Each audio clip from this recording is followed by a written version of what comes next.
This podcast is a member of the Place to Be Nation family. Visit us at placetobenation.com, the only place to be in your pop culture world.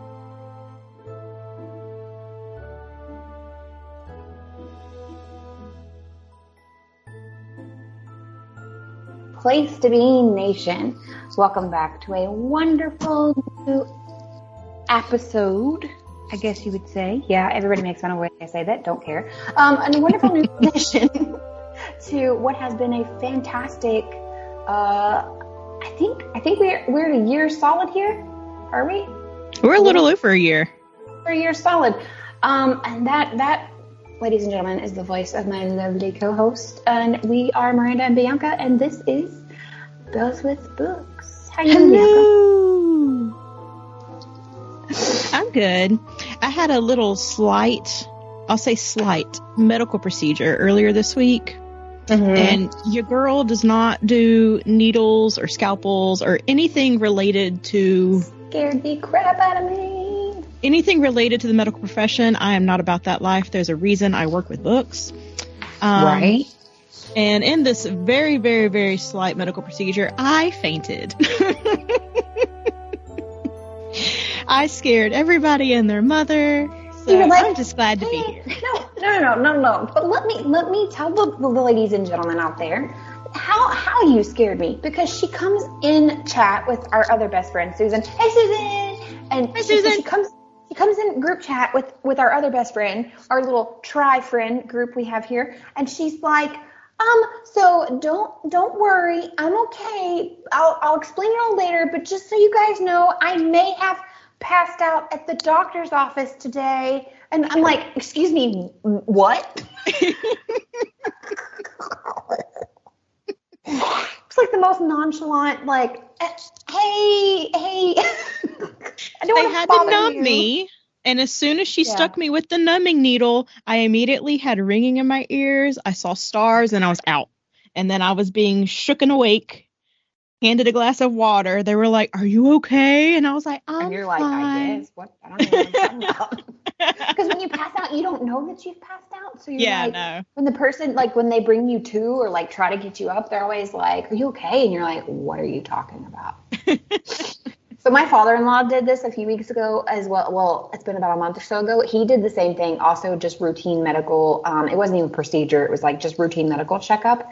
And apparently when he stood up off of the doctor's like table, he like face planted, passed out on the floor. And so when they got him to, they were, because of his age and his health conditions, they were like, "Okay, we're going to transport you to the ER." And he was like arguing with them and like refusing. So my mother-in-law was like, "Hey, I'm calling Miranda." He's like, "I'm getting in the ambulance."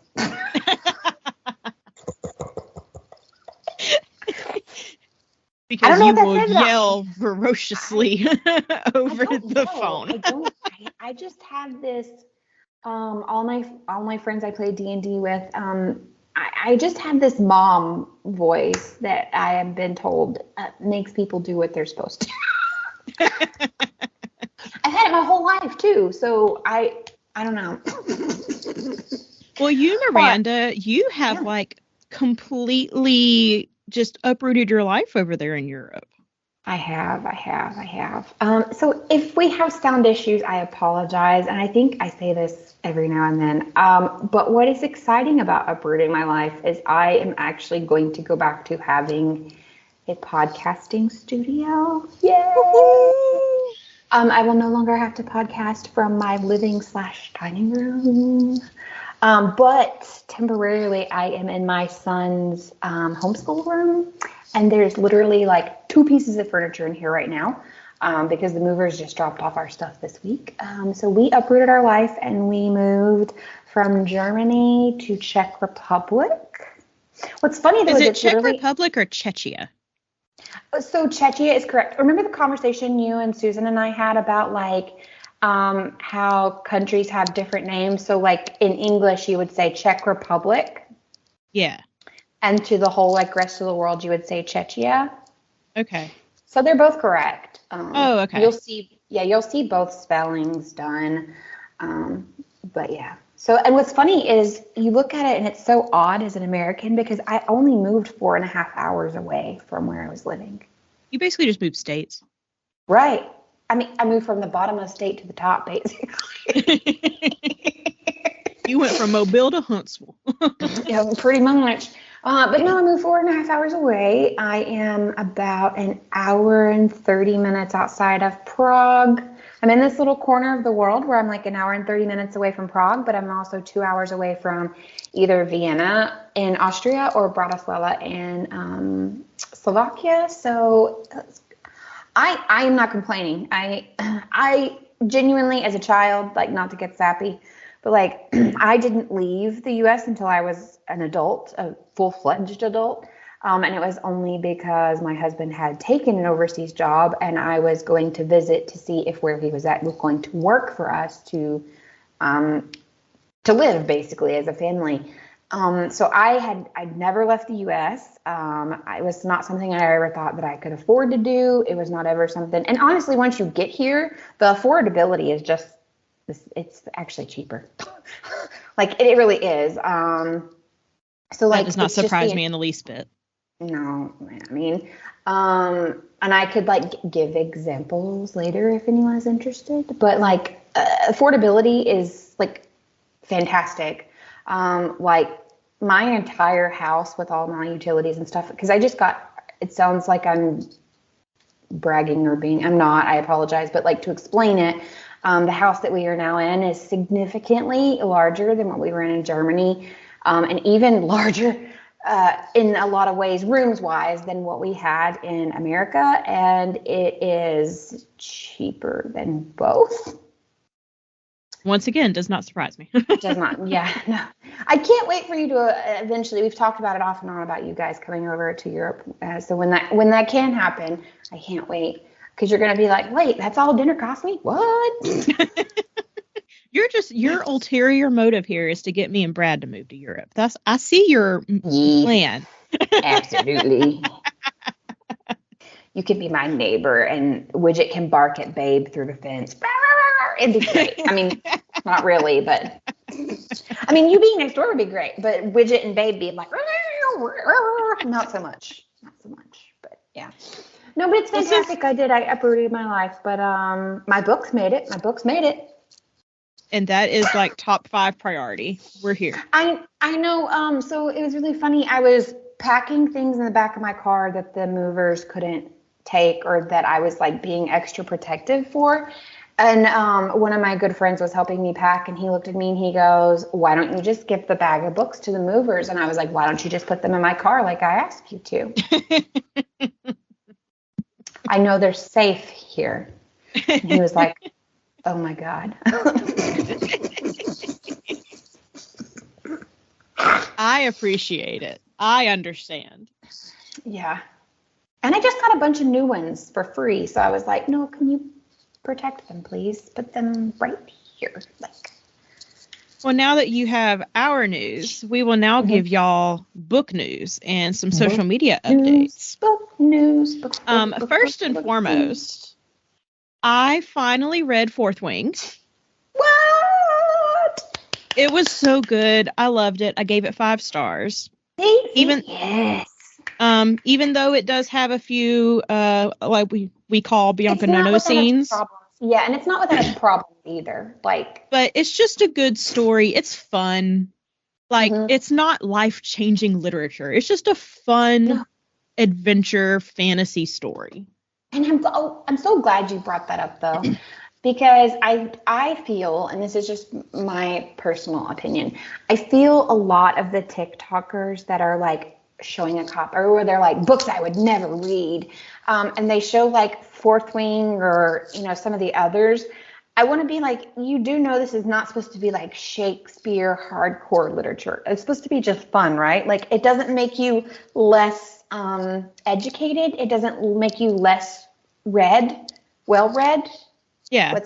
Okay. It doesn't make you less well-read. It doesn't make you uneducated if you say read Fourth Wing and really liked it. I mean, and if you read it and you didn't like it, like, that doesn't make you, I don't know. I'm really glad you said that, because I come across people that were like, I would never read that. Or like, kind of like what discussion we had a few months ago, I think, about hype books. We just kind of discussed, like, do you read them because they're hype, or do you read them because you're interested, or do you say because it is a hype book?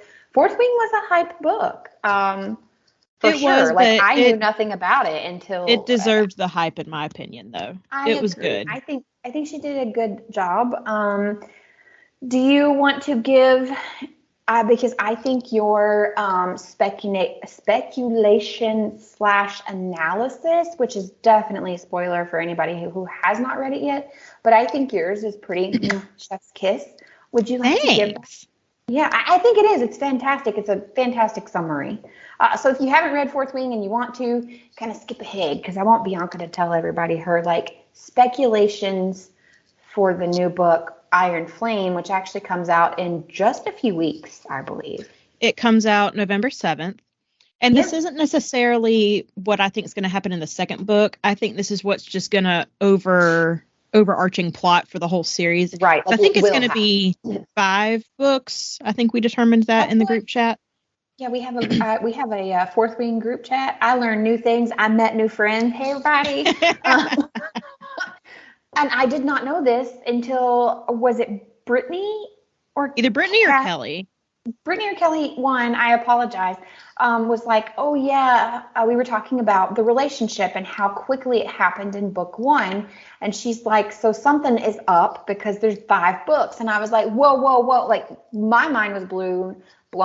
Ugh, words are hard. My mind was blown because I genuinely, somewhere in all the news, and I follow the author and everything, but I missed this was going to be 5 books. In my brain, I thought this was a trilogy. I really did. I don't know why I thought that, but thought it was a trilogy. Because I think trilogies are the most popular thing to do. So, it's common. Modern day fantasy, or it does seem to be like duologies or trilogies. I kind of feel like gone are the days of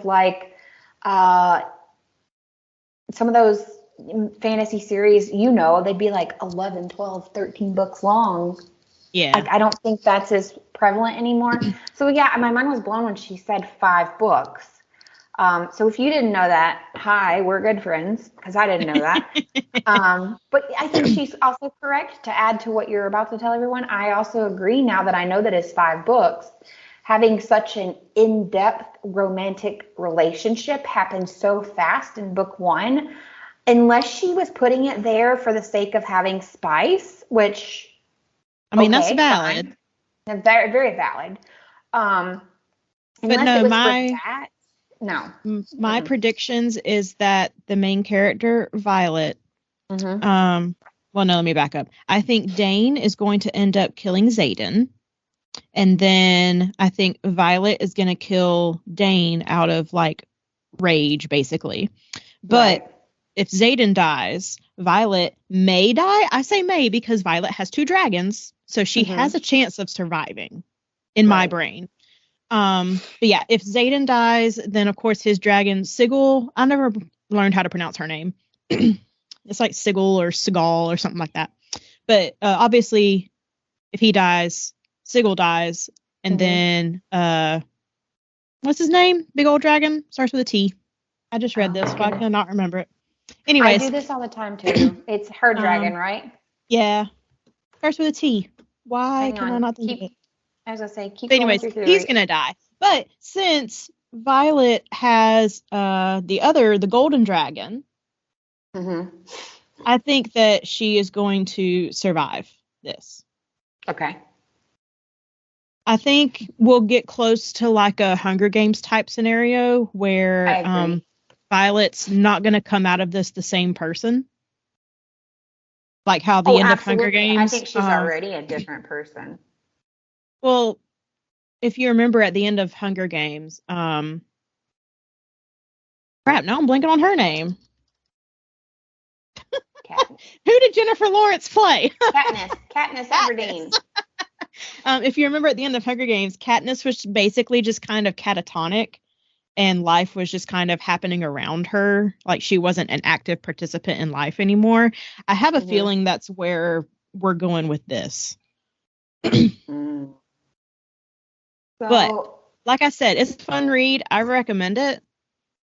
So absolutely. Now that we've We have stopped the spoilers now. You may come back to the podcast if you have not read it. I will say this for a few more seconds. We have stopped with the spoilers. Okay. But yeah, so the second book, Iron Flame, comes out November 7th, just in a couple of weeks.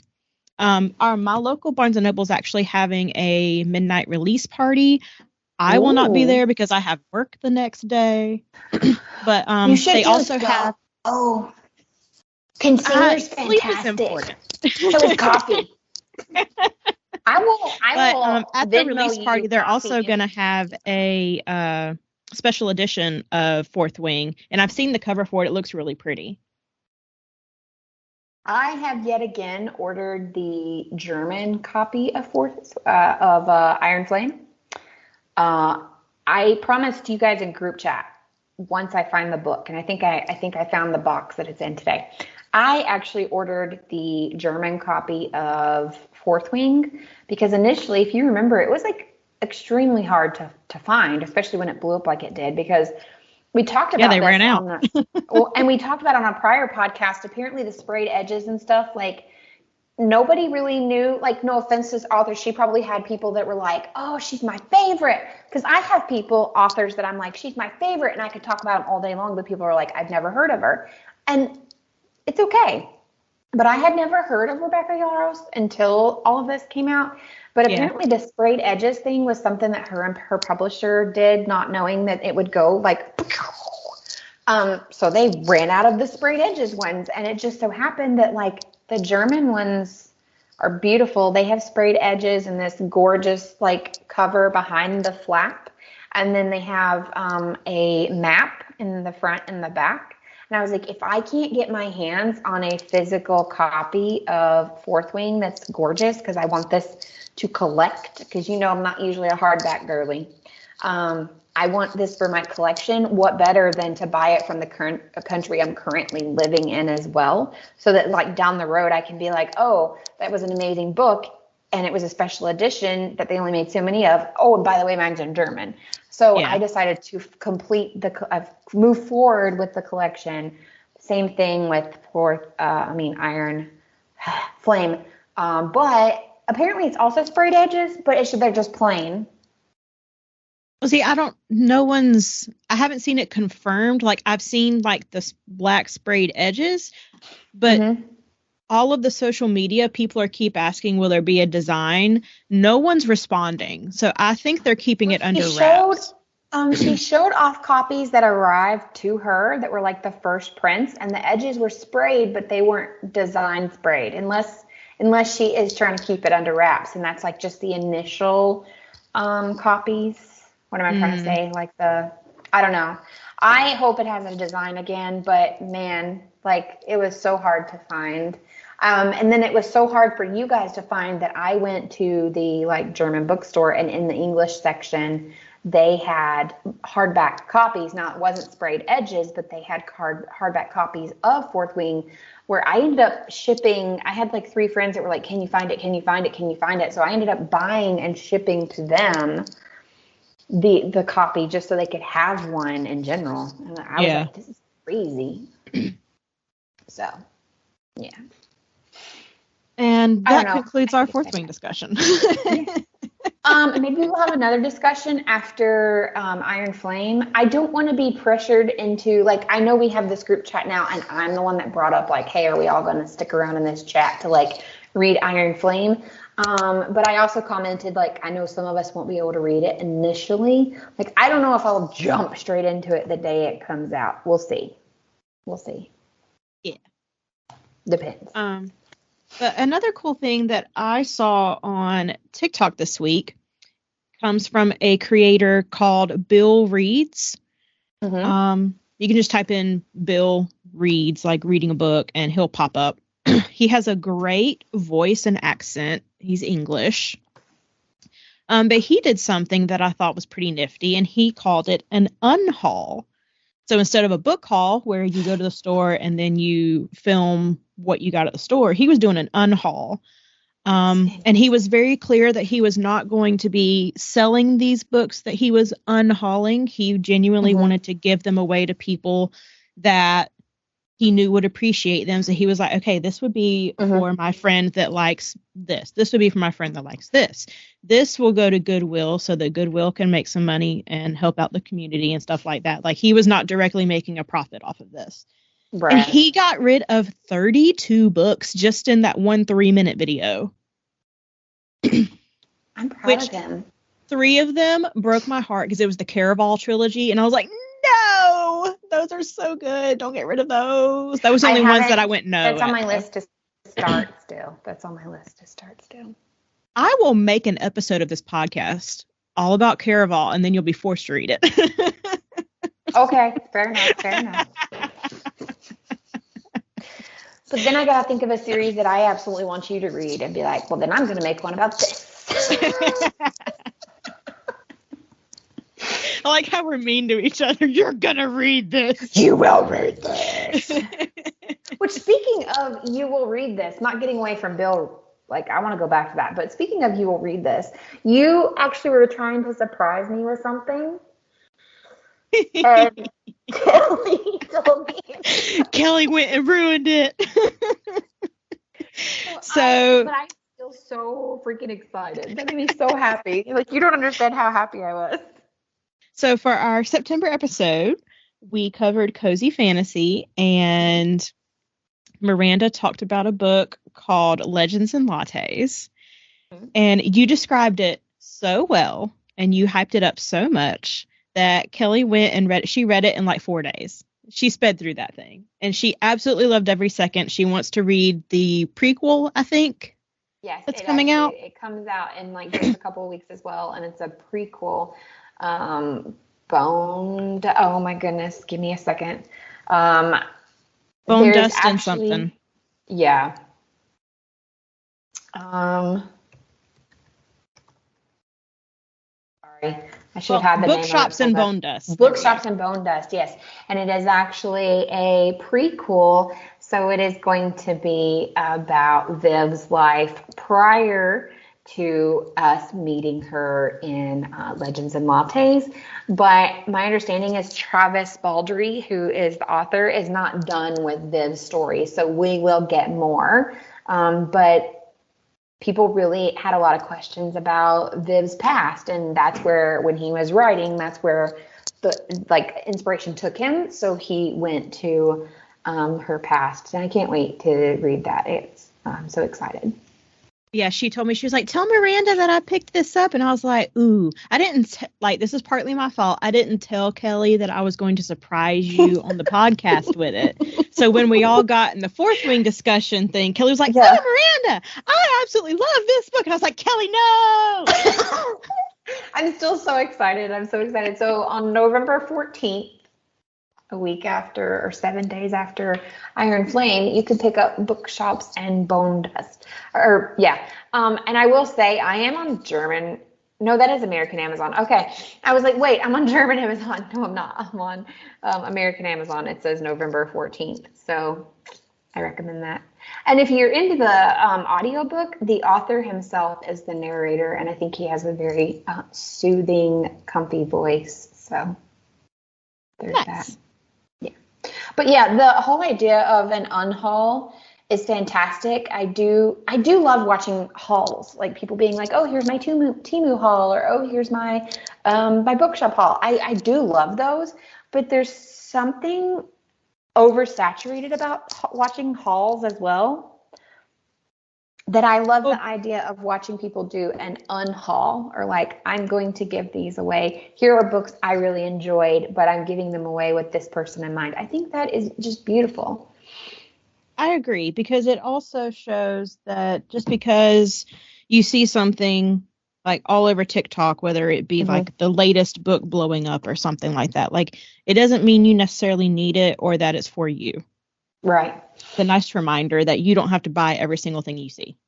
It's a nice reminder to people like me with ADHD that are like, I must have it, that you don't have to have it. We have impulse spending control, and we know this about ourselves, and we try really hard. And go ahead. No, I was going to say, but Yeah, but buying books is not the same as reading books. They're two different hobbies, and I am here to collect and read. Boop, boop. Well, in this month's Adaptation Minute, I've got 2. I started Wilderness on Amazon Prime.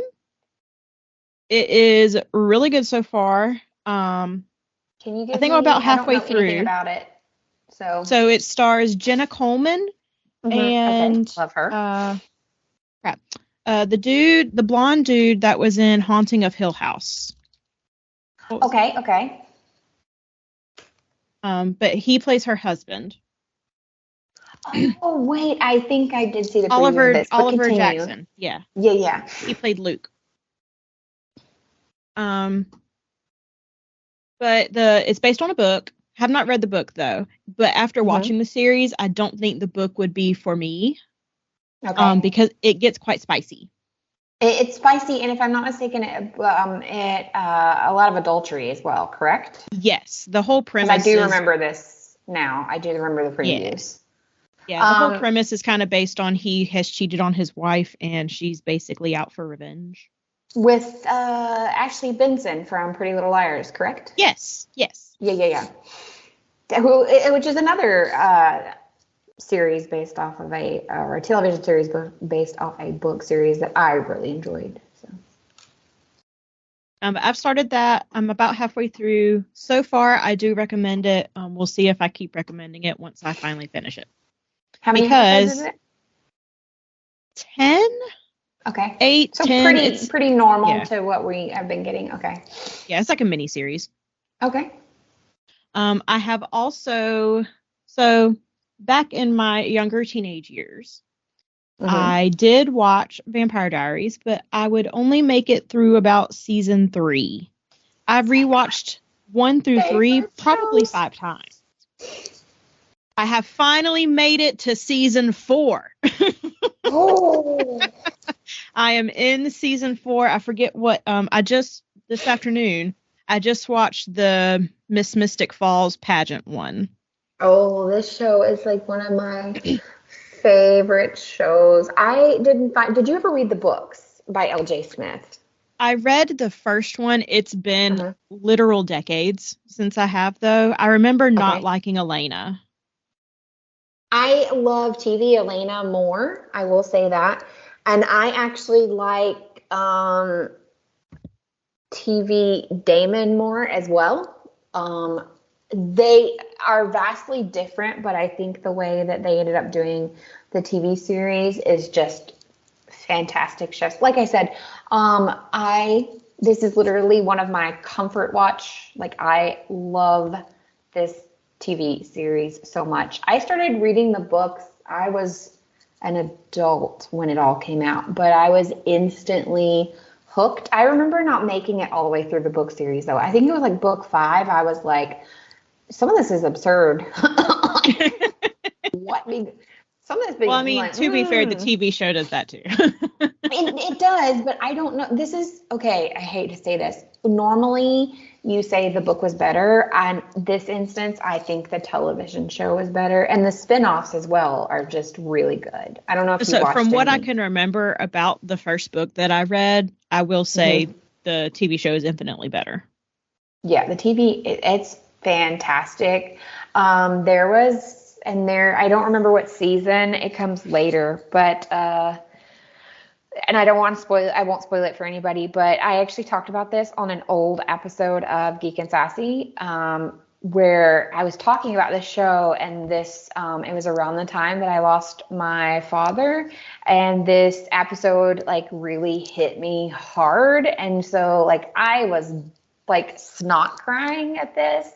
And that one, I have to skip that one when I do like rewatches, because I'm like, I know what's coming. But it really is one of those. And when it ended, I thought they did a really good job with how it ended. Because I was very opinionated on, I was like, if they screw this up, I was like very. Did you have you watched the originals or whatever the other one is?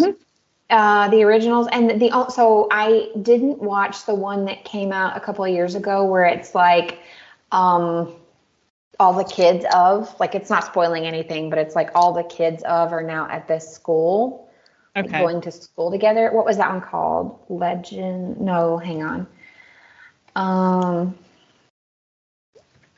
I loved, though, the originals. It really gives you more focus on Klaus Legacies. and his family. Yeah, legacies. I think I watched like episode 1 when the CW first aired it. And I was like, oh, this is cool. But at the time, I still needed to watch a little bit more of originals because it was one that I was like watching consistently. And then it was that time period where there was so much on TV I wanted to watch that things started like slipping to the side. So when Legends, or you just said it, I keep saying Legacy. When it came out, I remember watching the first episode and was like, oh, I feel like I need to go and finish originals before I watch this. And then I just never went back to it. So it is one I do plan to watch, but I kind of have forgotten about it, to be honest with you. So yeah, it happens. Do you have plans to move forward with originals and legacies? I guess I'm going to see how Vampire Diaries goes. Okay. It won't hurt me. It won't hurt me if you don't like it, but it might a little. I do, but I did want to play. It's actually another series that I did because I didn't finish it. I am trying to go back and finish book series that I never finished. And it's on the list, but the list is pretty long because, sometimes if an author takes like a year or two in between a book, you're like, okay, I'll go back to it when that happens. And then before you know it, all of a sudden their 2-year break, they took this 2-year break and then they're like, I have 3 books. And you're like, what? Yeah. Yeah. So I do plan to go back to it. And I do remember reading some of the books that came out after the show where it was like Stefan's Diaries, Damon's Diaries or something like that. Yeah. They were pretty okay. But they were pretty much what was happening in the show. So I was like, oh, okay. So I'm very excited, though, that you're watching that. I hope that you enjoy it. So you are currently still on season 3? Season 4. I think I'm almost through season 4. I'm not sure, though. Okay. But I know I'm somewhere in season 4. It is officially the furthest I've ever watched this show. Like I said, I normally make it to about season 3, and that's when I quit. Because I get so bored with the werewolf stuff. It is so boring. I was wondering what, I was about to ask you, what makes you stop? Like, what was it? Tyler. That's who. Tyler, okay, without spoiling anything, I will tell you, Tyler does this thing when you're watching the show where you hate him and then you really like him and then you feel sorry for him and then you hate him and then you like him and then you hate he that's his journey the whole show. Like, it's back and forth with him. There was like a good part of season 3 where it was all about Tyler, and I was like, the world does not revolve around Tyler Lockwood. I think they were really trying to punch home the addition because, it's called Vampire Diaries, but I think they were really trying to punch in those werewolves and make them fit. Well, they punched me out. That's what they did. Yeah. I think the werewolves work better punched in like the originals, if that makes sense. Like, I think it works better there. So. Well, now that we're talking about spooky things, it is October. So we decided that we're going to touch on some horror discussion for October. Yes. So we've kind of been following like a cozy type theme, I'd say, for a little while. I think you and I are just wanting to submerge ourselves in our plush blankets and in our couches and just become one with whatever it is we're doing. So you and I had discussed this a little bit to ourselves, but cozy horror could be becoming a thing. Yeah. It actually is. I have a definition that is from, I can't take this credit. It's actually from bookedandbewitched.com. And they were saying, I think she's talking about cozy horror games, but they're like, what is cozy horror? And it is considered a fun subgenre that puts us in ordinary places and then hits us with something, should be dangerous, yet it doesn't feel that way. So basically, in a nutshell, it lets you kind of dive into the dark side of horror without the actual scare tactics. Without the scare tactics. But cozy horror is very subjective because it is fairly new subgenre that people are lumping books into. I do like that. I would say our age range of people are creating like subgenres within genres. And we're like, oh, cozy fantasy or cozy horror. And people are like, wait, what? Because there really is a huge, when you look at horror, there are things that somebody would be like, oh, that's not scary, that's tame. And you're right, but it still belongs there. And I think those would be the things that would be cozy to some sense. Because you like, there's a warmth from reading them. Does that make sense to you guys? Okay. Like you enjoyed it. It gives you a warmth. It doesn't like scare the absolute piss out of you. Well, and one such author that you and I both agree does this really well is Grady Hendrix. I have now read all of them except for one. I'm lacking the Final Girls support group. And I would say the one that resonates most for cozy horror would be Horror Store. It's the one where I haven't read that one yet. Okay. It's basically zombies in an IKEA. I love the cover of it because it looks like an IKEA catalog, but there's subtle. Oh yeah. There's like subtle little horror or scary things. Just like if you look at a picture frame, you'll see like this weird face in it, or you'll see like a zombie hand randomly grabbing something. You're like, oh, I love it. I bought the physical copy as well because I loved it and just like it looks really cool. Yeah. But in light of that, this month, you and I decided we would read my best friend's Exorcism. Yes. Which you've read this before. This was my first time reading it. You actually were, I won't lie. So what happened is we wanted to do horror and we wanted to do cozy horror. And I was like, I'm moving. What can we read so I can go ahead and start it now? And you knew I had finished this book and I had strong thoughts about some parts. So you were like, why don't I finish it? Because you and Susan have already read it. And that way, if my move ended up being like crazy wonky, it was a book that technically I already have read this year. I did read it this year. So just like, so nobody thinks I was cheating, I did read it prior, but Bianca was being very kind and said, let's do this to help you. Well, it also selfishly helped me along my Grady Hendrix journey. So I think he is, I will go ahead and say, I think he is now a one-click author for me. Yeah. He's definitely really good. Author. I love and him. I will say, so I grew up obviously with Stephen King, and I was a huge Stephen King fan growing up. He's an author that used to be, one click wasn't the word for it, but I would like continuously check him out from the library or buy him from the bookstore. But I feel like Grady Hendrix is the new Stephen King, and he almost kind of brings something to the table that's better than, and I don't mean that rudely. Well, I feel like Stephen King will always be the king of horror. Like, I think he will always hold that title. I feel like Grady brings more grounding to his, and he's definitely funny. Like, I found myself laughing at his books, like outright laughing. Oh, this one I definitely laughed at several times. There's a couple of his that I both laughed and cried because it just, what was written about resonated to me in a different way. But I think, and this is going to sound horrible, and if I've said this on the podcast before, I'm sorry I'm repeating myself, but I would never tell someone to do drugs, right? I would never tell someone to do drugs. I think part of Stephen King's problem is he needs to go back on the drugs. Poor Stephen King. But I also think that if we didn't have Stephen King, we wouldn't have Grady Hendrix, if that makes sense. Yeah. He kind of opened the door for a lot of people. And I think Stephen King made horror cool in a lot of ways. Yeah, I think he made horror more accessible. Exactly. I mean, we go all the way back and say if we didn't have Edgar Allan Poe, we wouldn't have. Things like that. R.L. Stine also was alongside of King there, but just for a different audience. But I think if you were a Stine fan, you became a Stephen King fan. And if you are a fan of both of those and you haven't read any Grady Hendrix, I think he's for you. Yes. Just saying it.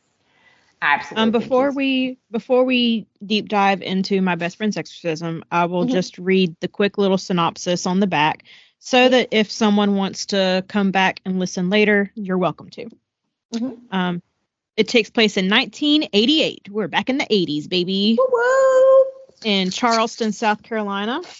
High school sophomores Abby and Gretchen have been best friends since 4th grade. But after an evening of skinny dipping goes disastrously wrong, Gretchen begins to act different. She's moody, she's irritable, and bizarre incidents keep happening whenever she's nearby. Abby's investigation leads her to some startling discoveries, and by the time their story reaches its terrifying conclusion, the fate of Abby and Gretchen will be determined by a single question. Is their friendship powerful enough to beat the devil?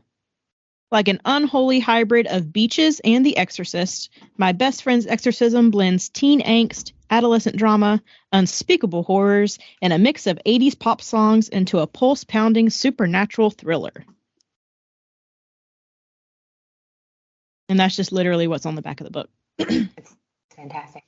I also love, there's 2 different covers. I love the one that looks like a VHS cover, like an old I checked VHS it out from the library, and mine has the yearbook cover.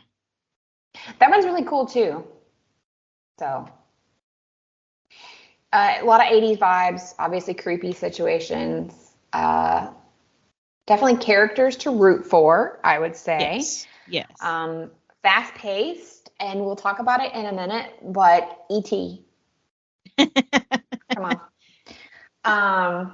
One thing I did appreciate was that each of the chapter titles are either an 80s reference or a straight up 80s song title. Yes, that's like perfect. It opens with "Don't You Forget About Me." I was like, oh, this is going to be epic. I already love this. Forget about me. Don't. I don't have my copy handy to go through them, but. Well, I take notes, as you know, so I have all of the chapter titles, and then I break down what happens in each chapter. Guess who is type A in this relationship? I am to an extent. So I'm type A with ADHD, so I'm the person that took notes, and part of them are on a sticky note, and the other part are in a notebook, and some are on my computer, but they're here. Okay. Anyway, so we open with "Don't You Forget About Me." Gretchen is basically reminiscing about Abby, her high school best friend. And she's just kind of like thinking over everything that's ever happened. And the last sentence of the chapter is, back in 1988, the year her best friend was possessed by the devil. I was like, oh, we're opening with this? Okay, we're going straight in. Yeah. The next chapter is "We Got the Beat." Okay. We're at Abby's birthday party. She's teaching Gretchen how to roller skate. No one else in their class showed up. They were all at Margaret Middleton's birthday party because she had horses. You know what? Screw Margaret Middleton. I agree. I felt so bad. Also, I loved that they were at a skating party because that was the thing. So I was born in 85. I don't know at what point skating parties dropped off, so I apologize to anyone younger. But they were big, like when I was growing up. So I loved that they actually had the birthday party in a skating rink, because I remember that's where pretty much every birthday party was either, if you were fortunate enough to be a family that had a pool, it was either at your pool or at the pool, the local pool, or at the skating rink. So I was like, yeah, that was accurate for me. I loved that nostalgia level. Yeah. At the birthday party, Abby gets into a fight with a 7th grader, and the 7th grader busts her lip open. Later, Abby and Gretchen run into each other at school, and finally everyone believes what happened. Like, they were kind of like, a 7th grader wouldn't even talk to you. Why would that happen? And then Gretchen and Abby, that's when they become best friends. Because there's a boy that it's like he's like the cool, suave, older boy, and he comes in and makes a comment about, hey, like, nice right cook. I don't know, he says something and he tosses her a soda, and all the, like, Margaret Middleton and everybody's like, oh! Seventh grader talked to you. He talked to her, and he's cute. He's like the boy, and he knows her. That's how life was. Yep. That's how it still is. I remember doing that in middle school. Mm-hmm. The next couple of chapters is them basically just growing up together. It made, to me, I felt like it was establishing like the kind of relationship they had and the type of people the two of them were. So as we go, because we already know by the title, like what's going to happen. So I felt like these chapters were just basically establishing a baseline for who these two young ladies are and how they have connected and maybe added other people to their group and things like that. And then stuff starts to happen in the chapter called The Number of the Beast. It's a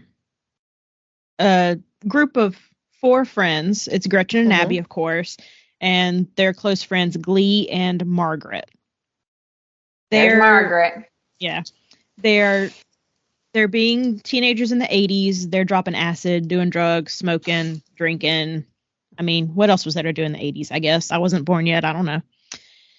I don't remember those things, but again, I was born in 85, so. Yeah.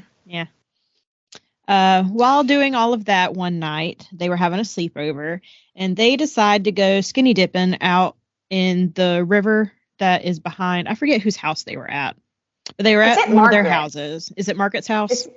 I'm pretty sure because Margaret is still the rich girl. It's just she's now accepted them, and they're like a quartet like a clique kind of thing. Yeah, it's like a little clique, but now they've all grown up, and I think that day of boy coming in and being like, hey, but they're all there. So if I remember correctly, because it has been a couple months since I read this, but I believe they're at Margaret's because it's like Margaret's like lake house or something to that effect. I apologize to anybody that's like, you're not right. Maybe I'm not, but I believe it's Margaret's because they talk about like how one of them's family doesn't like monitor as much, and that's why they were all with that. They were all there. Like, okay, I mean that's plausible. I mean, where else can you do acid but the rich girl's lake house? That is true. So they all decided to go skinny dipping out in the creek that is behind, we'll say, Margaret's house. However, it's like almost midnight, so it's completely dark. There's no lights. So Gretchen heads to the creek first, but when she jumps into the creek is all dried up, and she just goes splat in the mud. For some reason, she crawled like to the other side of the creek and like crawled up the bankment there. And so the other girls are like, no, don't get lost. Like, you're naked in the woods. So I think she was kind of a prankster from what I gathered, and maybe she was trying to like scare them initially. Like, well, see, I couldn't understand if she was doing that or if she was just messed up from the drugs and alcohol. Maybe both. That's a good point. I mean, you could drop an acid in drinking. So I'm gonna say both. Yeah. Never dropped acid. Have drank a lot. So Gretchen basically gets lost in the woods, and they spend all night looking for her. Abby eventually finds her in this old abandoned building that is literally crumbling to the ground, and Gretchen is just standing in the building, just staring out. It was a very creepy scene. I was going to say, he did such a great job at the descriptors for this, because in my head, like, I visualized this place, this house, and maybe it's not what he meant for me to see, but like, I visually had this place, and I remember a place similar to this. I think everybody does, especially if you grew up in a smaller town. I remember us having a place like this as well when I was growing up, that we used to go like drinking in as teenagers. That I was like, oh my God, that place was really creepy. Oh my God, like it just worked. And I think if you've ever been a teenager that grew up in a small town and went and drank in like a barn or a dilapidated place, like, you are going to picture one of these places and be like, oh my God. Yeah. Like here creepy. It literally says, So Margaret, Glee, and Abby are all out looking for them.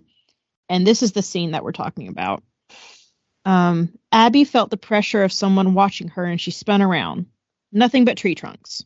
She turned back to the building and saw a pale figure standing in the window, staring at her. It had shadowy holes for eyes and a ragged black rip for a mouth. Abby's flashlight thumped to the ground. "What time is it?" Gretchen asked. Her throat was scratchy, her voice was raw.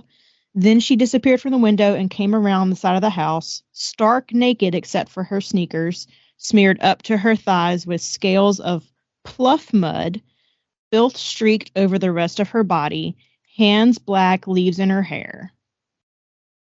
And I won't lie, at this very moment, I know the book is titled My Best Friend's Exorcism, but then I thought, because I can't remember if this was the first Grady I read or not, I wondered if it was like,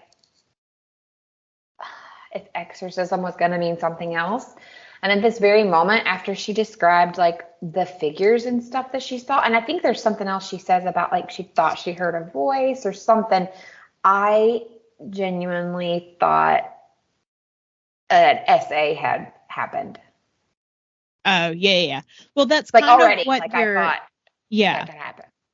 Well, because they talk for a little bit after they get Gretchen back to the house and get her cleaned up and stuff. And just from the way Gretchen's acting, like you can tell something happened in the woods. And I think that's where everyone's mind goes, is that, oh crap, she got SA'd in the woods. Like someone got a hold of her. She was, of course, naked. Like she's an easy target.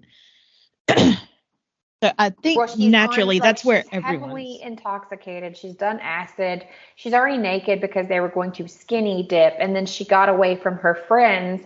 So what's to say she didn't go to this place and like pass out because of everything she was on, and then someone came across and took advantage of her is kind of where my brain went. Yeah. But then I was like, but it's an exorcism. Did they mean that like literally or like is it euphemisms or like, so I was like, okay, just keep going. And because I struggle sometimes with books that there's a significant like essay in it. I don't handle those. That's the no-nos for me. And that's a good no-no. That's a good no-no. So they get Gretchen, they make their way back to the house, get her all cleaned up. All the girls eventually go back to their own houses. Like they're just kind of done with the sleepover at this point. Like everyone's creeped out. They just want to go home and go to bed. Abby goes to work the next morning at TCBY, and Gretchen calls her at work and says, "Blood. Everything is covered in blood." That's how that chapter ended, and I had goosebumps. See, and again, I was thinking, oh God, no. Like the after effects of being attacked is what I was thinking. I was like, oh God, no. Yeah. Let's see. The next chapter is titled "It's the End of the World as We Know It." I was like, can we not? Sorry. And I feel fine. That's gonna be me when it finally ends. And I'll be like, fine. So Abby picks Gretchen up for school, and it is very evident that Gretchen hasn't slept. Gretchen keeps claiming that she feels hands tugging on her face and her legs whenever she starts to drift off. However, all the girls kind of assume that it's just the acid they've taken because she's just having a bad trip. That's what they're boiling it down to. She's coming off of like because to me, I was also thinking like, okay, either she's been possessed for sure because we know the title of this book, or like you hear about when people come off of things like that, they feel like, this sounds really bad, but I had a friend in high school that she did decide to try the meth route. Yeah, very bad. So glad she's she's fantastic now. Thank God. But when she would be like coming off of it, she said her whole body would tingle, almost like someone was like tickling or stroking her. So I was thinking to myself like, oh, either she really is possessed because I hate that I keep repeating myself like we know the title of the book, but like either she really is possessed or she's coming off that shit hard because like the weird sensations in your nerve endings. Like I can imagine doing acid would probably affect you when you're starting to come out of it. Like, yeah.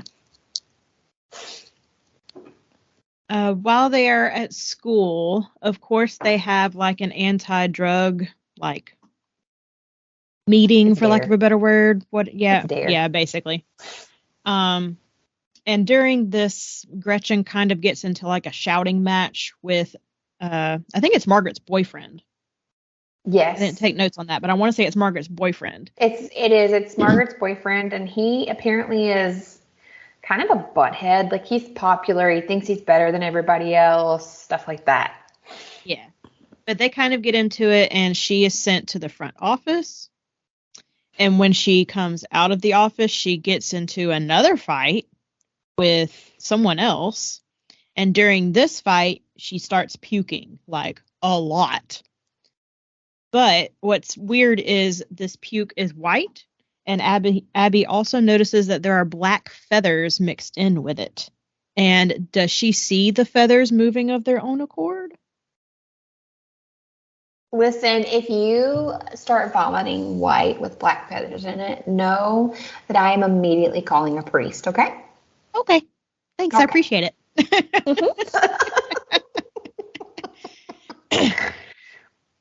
This goes on for a couple of days. Gretchen is not showering. She's not taking care of herself. Her parents take her to an OBGYN because they think maybe something has happened. Maybe she's having sex and actually enjoying it, but is just not taking care of herself anyway. I can't remember. Did they think that they don't think she's been attacked. They think she's just They think she's being sexually active, yeah. Okay. But they can't explain why she's not taking care of herself and bathing and changing clothes and stuff like that. Yeah, because it's pretty drastic. She stops eating. She stops bathing quickly too. Stops brushing her hair.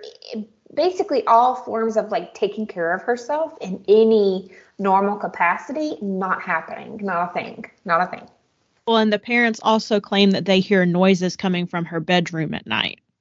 So that's why they also think she's having that's sex. Right. Yeah. She's claiming that everything she eats tastes rotten. She has no appetite. So she's basically just withering away in front of everybody's eyes. Gretchen's mom, she hosts a monthly book club meeting at her house. Mm-hmm. And Abby decides that then would be a good time to go talk to Gretchen, just because maybe with all the distraction going on downstairs, she wouldn't feel as pressured to get everything off her chest.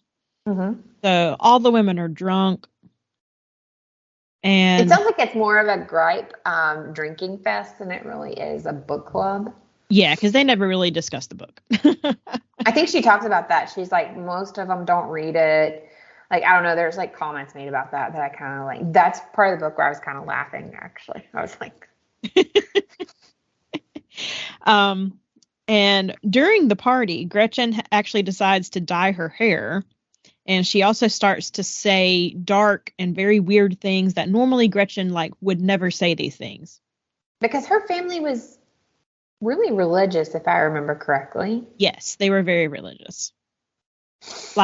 At the birthday party where they met and became friends, Gretchen was forced to give Abby a Bible as a present.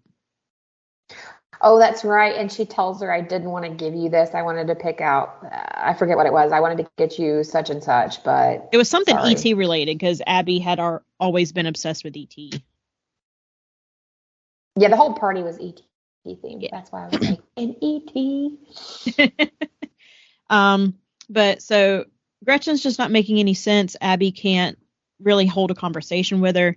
So she goes to leave, but she's kind of cornered by the drunk women that are downstairs. And then weird things happen. Gretchen stands at the top of the stairs and she starts to sing very loudly and not very in tune. Her dad tries to stop her, but he ends up, quote, falling down the stairs. Did Abby see Gretchen push her father down the stairs? Mm-hmm. And then every bird in the area comes and rams and commits suicide against Gretchen's house from all angles. The house is suddenly under siege by like millions of birds. Gretchen is like screaming, like screeching, and she eventually screams, "Make it stop," but it like never stops. It goes on for like 10 minutes. And that's how that chapter ends. That chapter is also called Broken Wings. I'm loving it. Let's see. Next chapter. I don't know how to pronounce this word. Paranoia? Because it's not paranoia. It's paranoia. I don't know. It's a weird word. Basically, Gretchen is just getting worse and worse. She continues to not shower. She doesn't brush her teeth, doesn't change her clothes. She tries to mask the smell by like bathing in her perfume, but obviously it really does no good. Abby finally is like confronting her and like shaking her, trying to talk sense into her. And Gretchen says that they need to dig up Molly, the girl that's buried under that abandoned building, and give her a proper burial. Gretchen then says that a man is repeatedly raping her every night, but he won't touch her if she doesn't show skin. That's why she refuses to shower or change clothes. And that just like, I got goosebumps when I read that. I was like, and what's sad is like right now she's actively trying to tell someone, and she's going to the person she trusts the most and is like asking for help, but not because she doesn't know how to. Yeah. And in some ways she's also not asking for help because obviously she's being, taken over essentially. So it just, it's a very sad situation. I will say this book might be, clearly with what we've been talking about so far, it might not be for everyone, but I still think Grady Hendrix is for anyone that, like, I still stand by what I said earlier about Grady Hendrix being for everyone that was a fan of or is a fan of R.L. Stine and Stephen King. I just think that he hits hard with certain topics, and it's not just this book, that they're a little hard to take, honestly. Yeah. Abby tries to talk to Gretchen's parents to let them know what Gretchen has told her, but they basically turn on Abby and they blame Abby for everything that's happened. Basically saying our daughter was fine until you were in her life. Like, we've done everything for you, and this is how you treat us in return. And they kick her out and basically tell her to never come back. Because apparently, what we haven't said is Abby's family, not only are they very religious, they're financially stable. So they live in a nicer part of town. They have nicer... Gretchen, not Abby. Gretchen. Yeah, Gretchen's family has... they live in a nicer part of town. They have more money, things like that. And poor Abby's family, like, they're doing the best they can. They're not, like, bad people or anything. They are lower middle class, where Gretchen's family is upper middle class in the 80s. So there is already a power dynamic going on. But I thought it was so weird how they've been best friends since 4th grade. And it talks about how she basically spent time with them, and they knew her family didn't have a lot of money, but they never treated her different. They always offered dinner to stay the night, things like this.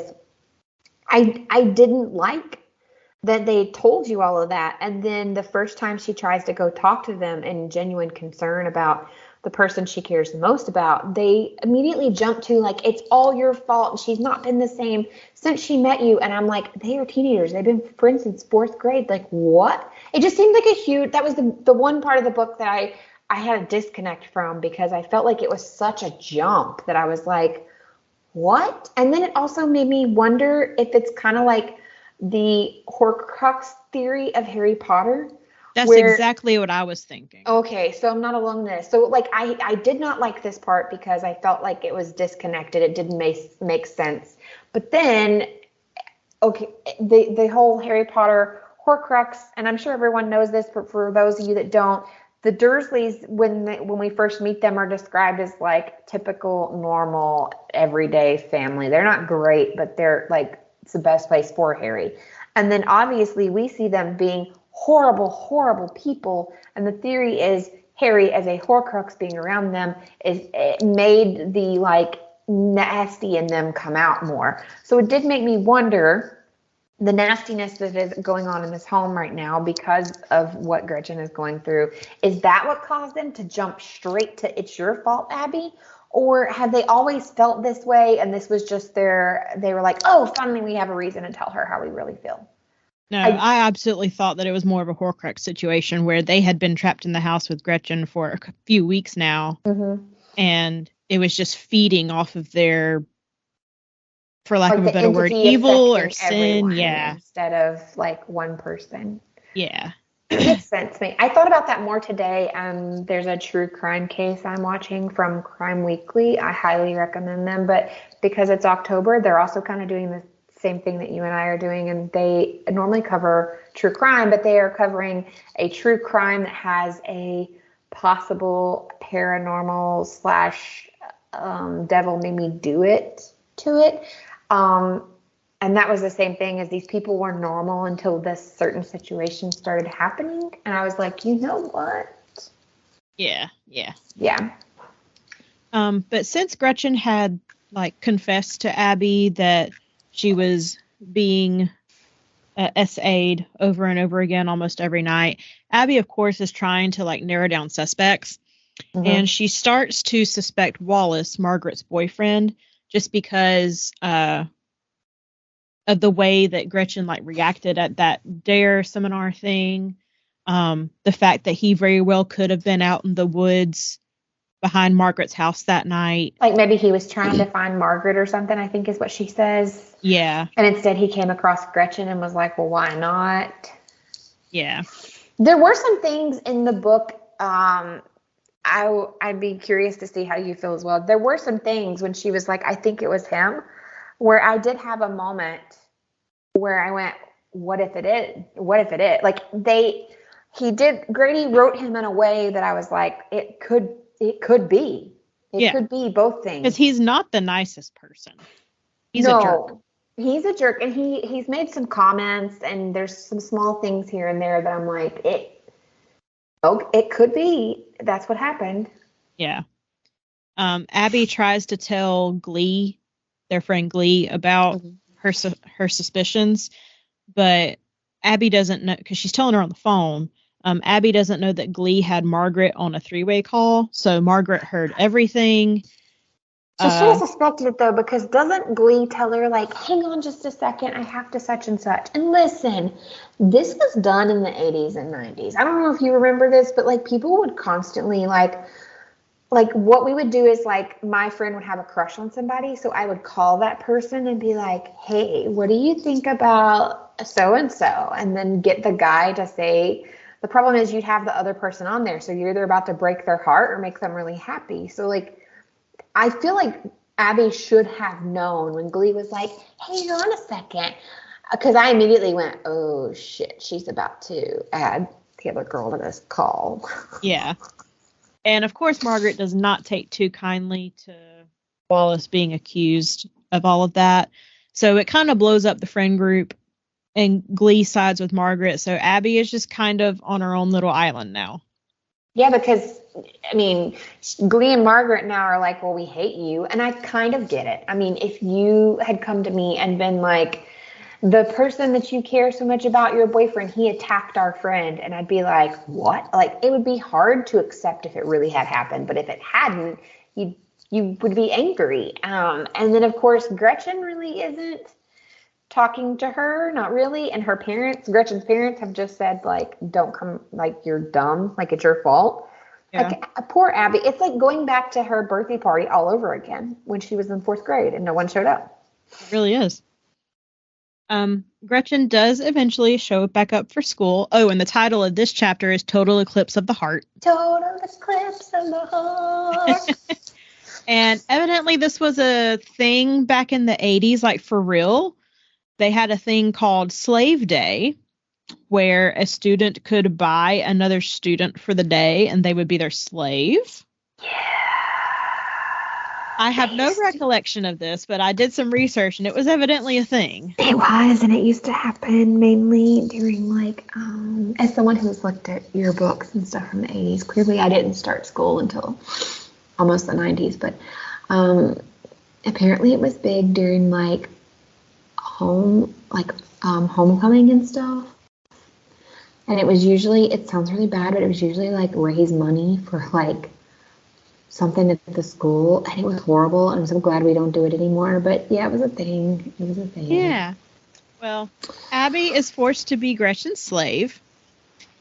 She forces Abby to take off all her makeup, which is something that Gretchen knows will absolutely humiliate Abby, because Abby has such horrible acne scarring. Like, Abby literally spends 2 hours every morning doing her makeup to help hide the scarring. Yeah.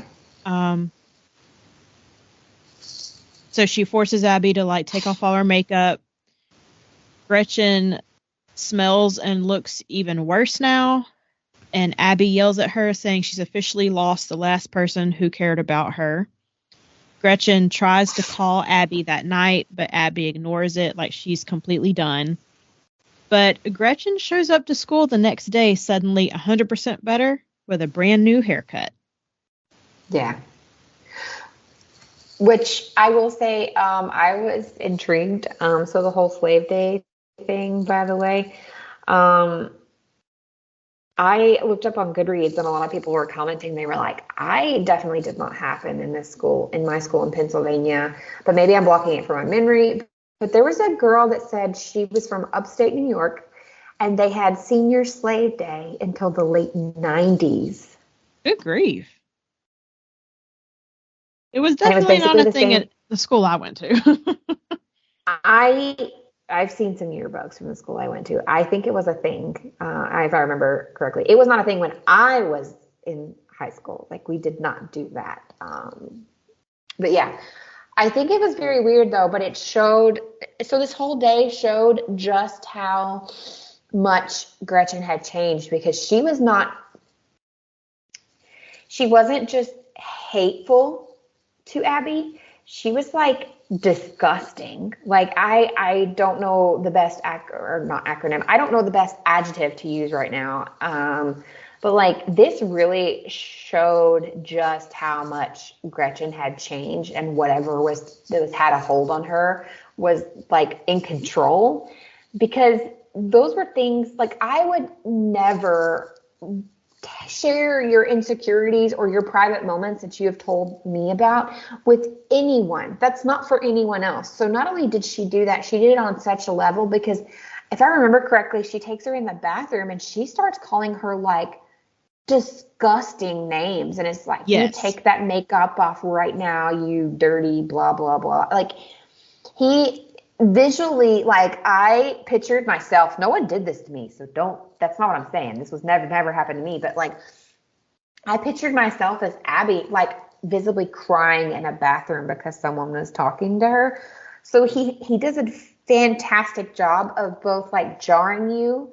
So that's why everybody's like, how the hell is this cozy? The reason is because it puts you in a real setting, and they genuinely have good times together. But when it's bad, it's really bad. Yes. And and that's the horror aspect. A lot of the horror that happens in this, for the majority of the book, while there are a lot of paranormal factors, or otherworldly, I guess I should say, not necessarily paranormal, otherworldly factors, it is the psychological of having someone do a 180 and be so different, and your whole life being uprooted, that I think is really the terror of this. Yeah.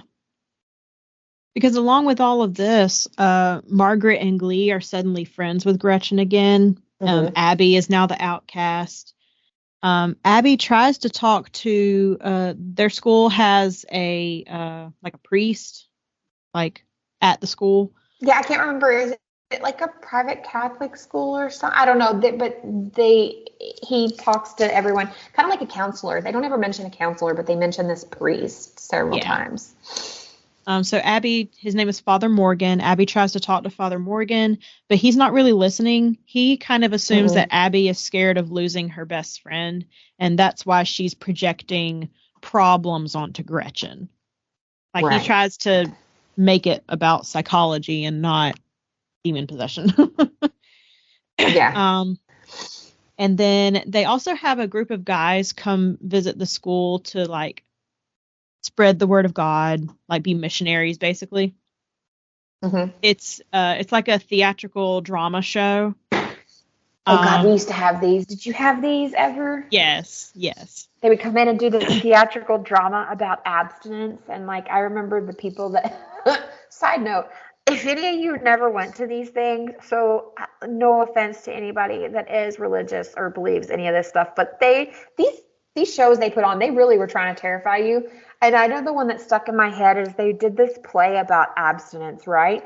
And the couple that chose to like get it on as teenagers, they end up like right after they get it on, they die in a car accident. And I was like, what in the world?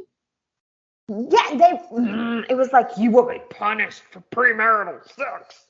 These things, I don't know how they allowed these things in school. They were, anyway, if you guys didn't have them, count yourself lucky, because when I was reading this part, I was like, I could pick, I knew some of these people that did this like traveling thing personally from like church camp and different things that we would all attend. And I was like, now as an adult, I'm like, what? Why? Why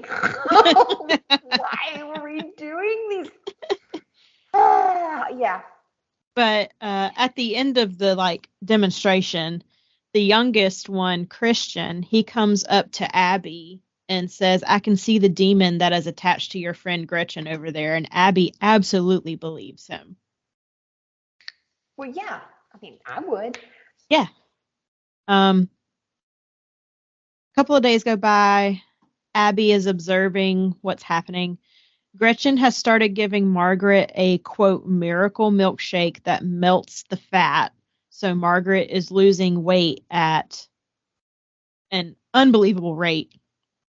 Her diet is basically nothing but celery. Abby confronts Gretchen about it. This made me think of Mean Girls. Huh? This made me think of Mean Girls. Oh, yeah, totally. This is totally Mean Girl vibes. Yeah, but it's the reverse, because Caddy swears it's this like miracle weight loss thing her mom got in Africa, and it actually makes her gain weight. But that's what I was thinking of. It's like a reverse Mean Girls. Yeah. Abby confronts Gretchen about it while Gretchen is writing in a notebook. And while they're talking, Gretchen's hand is writing something upside down so that only Abby could read it. She's writing, not me, help, not me. And then, like, fury just overcomes Gretchen. Like, she physically becomes, like, the Hulk, basically. And she rips out the notebook page and tosses it away like it never happened. And just, like, storms off. Sorry, Babe is, like, howling at me. I'm calling the priest. If you doing this to me. Abby tries one last person. His name is Andy. He's a boy that Gretchen met at church camp last summer. Abby calls Andy and she begs him for help. I don't remember why she chooses him, though. Do you? Because he was literally the last person who would notice a change in Gretchen and could maybe talk to her about it, basically. I remember there was a very specific reason why, other than the church connection, but I couldn't remember. But when she goes to call Andy, Gretchen is the one that answers. And she begs Abby for help. Like, Abby can tell this is the real Gretchen. So Abby then thinks that she is connecting the dots. The running theory is that Gretchen is buried under that building and Molly is the one who is roaming free. And Gretchen knows that Molly has something bad planned for Abby. Which I bought that at this point. I was like, okay, maybe. Yeah, maybe. But then I also stopped and was like, maybe not, because she keeps saying that she's being raped every night. And I was like, Molly wouldn't do that. Yeah. Let's see. I'm skipping over some like not plot important stuff here. Oh, Abby eventually tracks down Andy's real number and she talks to him, but he says that Gretchen never called him after camp ended, so they literally have not spoken since they went to church camp. Yeah, because didn't she act like their friendship mattered and they continued to speak or something? Like, that's why she thought of him. Yeah. Let's see. The head principal, basically, of the school calls Abby's parents in for a meeting. He's basically giving them no option but to remove her from the school and go somewhere else. Just because of all the problems that Abby is, quote, creating around Gretchen and all of the rest of the student body because no one's believing Abby. That's right. It is a private school because that's when the conversation comes up of like her parents. She's there either on scholarship or her parents. She's on a scholarship. Yeah, she's on a scholarship because they can't afford it. So that's why they have a priest. It's like a private, it's a private school. Duh. Okay. Yeah. But at this moment, Abby's mom goes completely off on that principal. Yes, she did. I was like, go, Mom. I was like, this is the mom I strive to be. Basically saying Abby's not doing anything wrong. She's trying to care for people. She can't help that these people are being mean to Abby. Like, she's just trying to fit in, blah, blah, blah, blah, blah, blah. But she's doing it like very forcefully. And I was like, you're not going to kick my daughter out when she has perfect grades, literally has a 4.0. She has these extracurricular activities. She has a part-time job. Like, she is a well-rounded person. You're not kicking someone out for this. She would have been the valedictorian, I believe, or she was in running for valedictorian. Like, for all intents and purposes, she was like model student. Yes. And the mom evidently has dirt on the principal. Like, I kind of forget what all was said there, but when I say the mom went off, she went off. And then she and the dad just like get in the car and drive away. And I was like, yeah, that's how you do it. It sounds like, to me, and maybe I've been remembering something incorrectly, but it sounded to me kind of like what I grew up with, where like it was a small town. And so maybe she had gone to school, like they all went to school. Cause I think she says something about along the lines of, and you forget, and calls him by his first name. So I took that to mean like they all grew up together. And so that's very she possible. Definitely knows some stuff on him. Yeah. And maybe I was just connecting it to my personal life because, you know, like everybody that taught in my high school, my parents went to school with. Yeah. And this time, Glee has now joined a religious group on campus and just kind of left the friend group altogether. And this has been going on for a couple of weeks.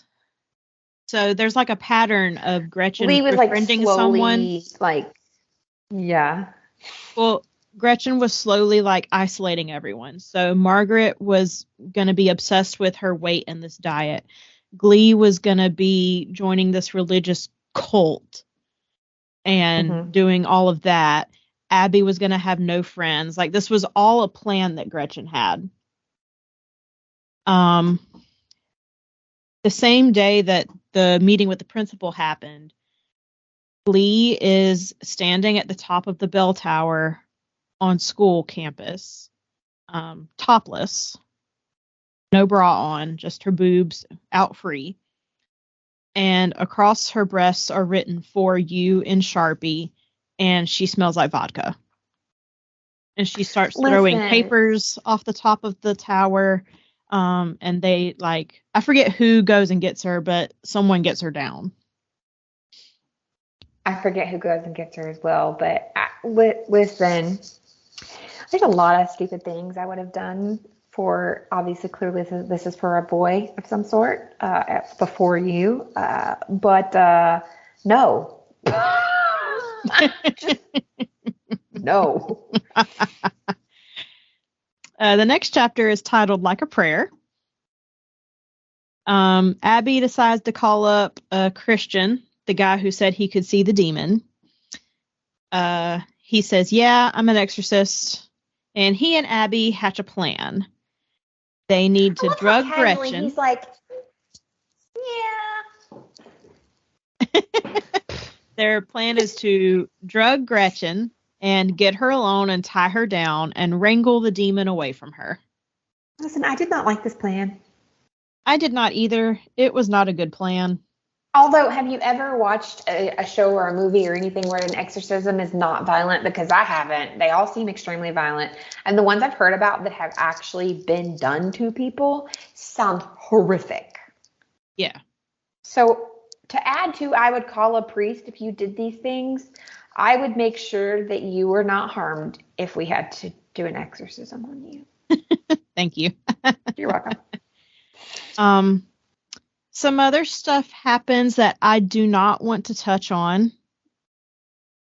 So I'm just going to skip ahead a little bit just because the parts I'm going to skip, they for real like hit me hard in the gut because it involves family pets.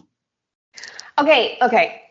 I know you don't want to touch on this, but remember when I sent you and Susan the message because Susan was also about to read it and I thought you already had, and I was like, I have something that I am angry about. I am so angry.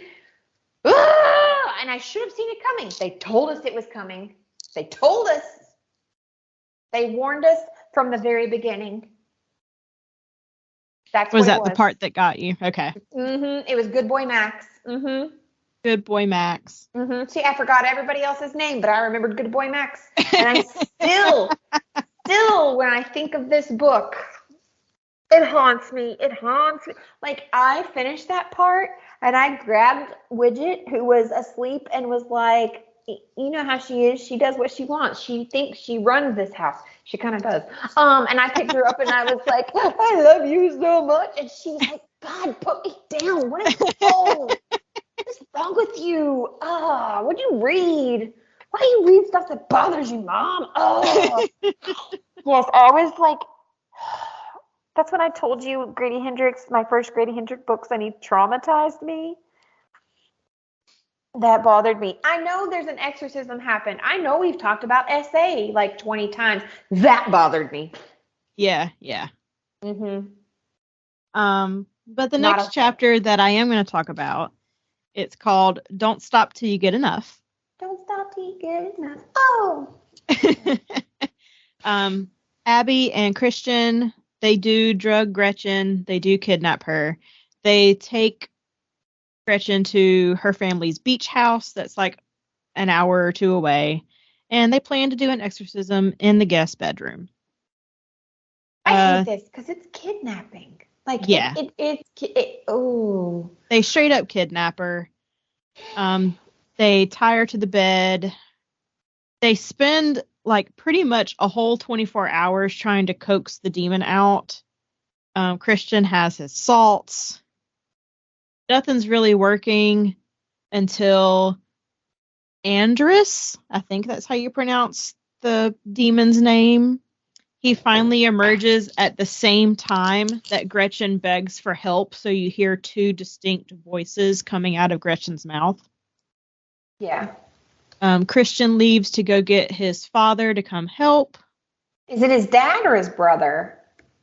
I thought it was his dad. I know it was an older person, but I thought it was an older brother. I typed father. I don't know. Okay, whatever. Well, the reason I ask is because it actually, in my head, it was like the way he was behaving. I thought he was like an adult, but not a fool. Does that make sense? No, in the book, he's like 18 or 19. Like, no, he's but the youngest of his family. Yeah, I thought the other guy, Vic, shows up. That's why I thought they were both brothers. I thought they were still only I thought they were both less than 25. Oh, I don't know. Which made it worse to me because here's a girl tied to the bed. What happens when people go looking for her? Yeah. That's what I was thinking. But when Kristin leaves to go get help, he leaves strict instructions for Abby to basically don't talk to her, don't talk to the demon, don't untie her, like just leave everything be. Abby ignores those instructions. Like, don't give in. Like, don't. It's basically the instructions that you would hear in any exorcism story. It's like the demon is going to try to convince you that your friend, that your friend is okay. Like, don't let her go. Like, don't listen to it. Like, don't fall for it, basically. Yeah. But Abby ignores all those instructions.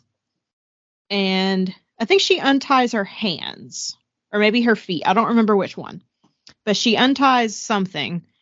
And she just basically starts talking to Gretchen.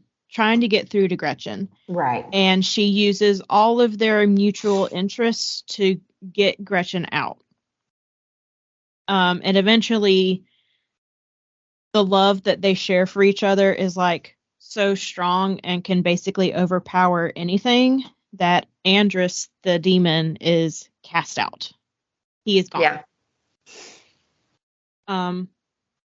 I wasn't a big fan of how the book ended. Like, I understood how it ended, but I was just it fast forwards to their adults and they kind of lose their best friendedness.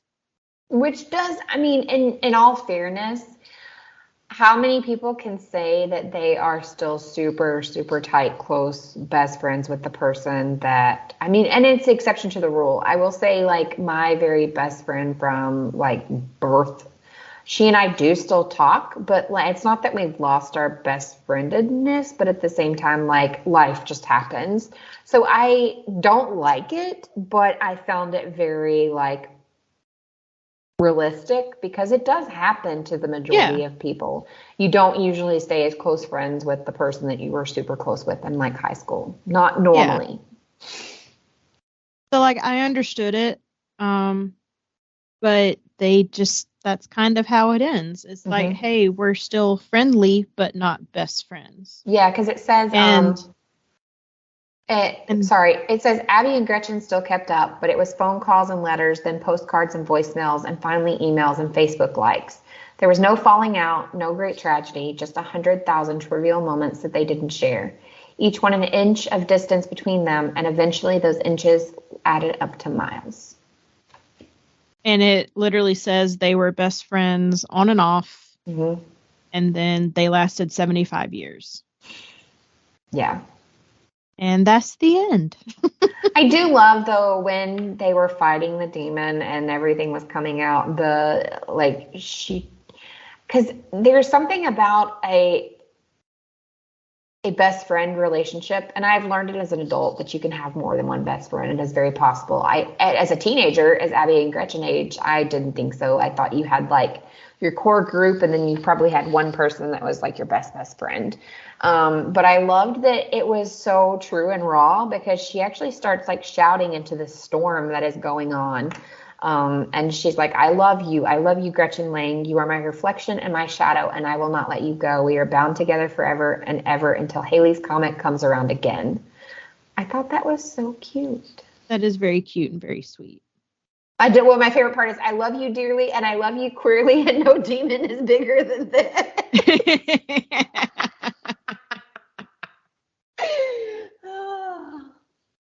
But that's what parts of make it cozy, because you have these funny one-liners that are put in there and stuff that, it's real life. And there's something that, like, when you're reading, you want to leave real life. But there's something cozy about finding, it's like I've told you guys before, the reason I really like cozy mysteries, for one, they're easy reads, and a lot of times they are set in places that you can already picture, right? You can already visualize. And I think that's part of what Grady Hendrix does, because everything I've read of his so far, it is totally easy to picture yourself. Like I said 2 or 3 times, like, I could visualize myself as Abby. So I think that's what makes it cozy. What makes it horror is, one, you are dealing with this otherworldly demonic entity. Yeah. But you're also dealing with the horror of, because a lot of the things that were going on in, like, that, yes, the demon was making her torture her that way, but that is stuff that actually happens in high school. That is stuff that happens between friends, former friends, the rich girl that thinks she's better than everybody else. Like those kinds of things that were happening legitimately do. And I think that's also what Grady is great at, is a lot of the horror he presents to you. Like one of his other books is that you did fairly try to warn me about, but the How to Sell a Haunted House. He does the same thing there as well, where there are otherworldly / like typical horror things. But there's also like dealing with death and trauma from childhood as well. And grief. I think that one's and a lot of grief. That one hit me pretty hard in the grief aspect. And healing, but I think that's what he does so well. Is not just that he presents you the typical horror. For in this example, she was possessed, and her changing and the disgustingness that happens throughout the book, that is horrific, genuinely. But there's also the fear and the psychological damage that it presents from normal, everyday things. Losing friends, falling for a boy you shouldn't fall for in Glee's instance. All of those things that present their own horrific traumas. Yeah. Well, everyone, that was My Best Friend's Exorcism by Grady Hendrix. Which is also a adaptation. It is now an adaptation as well. Oh, is it? Yes, it is a movie that you can catch on Amazon. I did not know that. Yep. Yeah, it is a movie on Amazon. I was not super. Let me go back through the list of actors. It is on it. I did not know. How did I not know this? Yeah. I don't know. It came out last year. 2022. Yeah. Well. But yeah. So I haven't watched it. I thought I was going to save it for spooky season. So it is something I plan to do. It has, what is its rating? It's rated R. No, it's rated sorry. R. I meant like IMDb. Oh. IMDb rating. Yeah. Sorry. IMDb gives it a 5.3 out of 10. Oof. But, oof. I don't always agree with those though. Yeah, but I don't go by ratings. Listen, it's like the Rotten Tomatoes people, usually people that really love it. Although somebody just wrote a review that said they don't understand the hate, 7 out of 10. Okay, I'll be watching it, and I'm probably going to regret the one scene that I told you ripped me apart. But yeah. So we're going to move to our last segment, recent reads and acquisitions. I almost feel like we need a theme song, like when that happens. Like recent reads and acquisitions. So I already mentioned one that I recently read was Fourth Wing. Yes. The another one I'll do. Yeah. So one that I'll blah blah blah. Words are hard. See. Mm-hmm. I read one last week that was called, I want to get it right, A House with Good Bones by T. Kingfisher. I gave it 5 out of 5.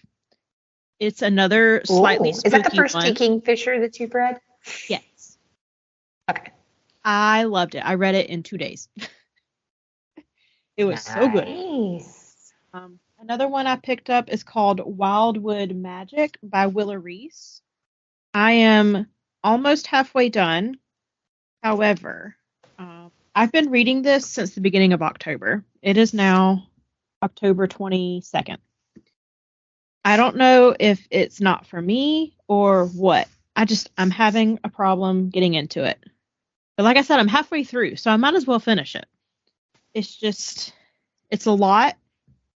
It's both a lot and nothing at the same time.